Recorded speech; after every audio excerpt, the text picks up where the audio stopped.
Today we stand on the ground of Pearson Airport. For so many, this is ordinary, but for so many in this room and for around the country, this was the beginning.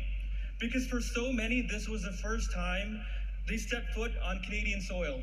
They breathed Canadian air and set off in search of a better life. These folks, they recognized that Canada was special and they came in search of a Canadian dream. In Canada, you knew that if you worked hard, if you were responsible, if you looked after your family, that you could live that dream. That at the end of your working years, you could retire with dignity and respect and watch your kids exceed any dreams you may have had for them. I stand here in this moment to tell you that this dream is still alive.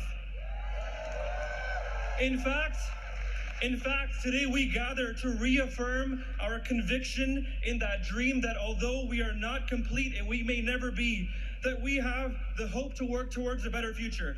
That although we stumble at times, we have the courage to march towards a better end. That although the task in front of us is enormous, we have the conviction to face it head on. And despite the differences that we may have, most of us share the exact same hope. To affirm our moral obligation to that hope is why we gather here today. And so on Monday, I want you to get out and make your voices heard. Go and vote. Many new Canadians will cast that first ballot, and many young Canadians will be old enough to vote for the first time.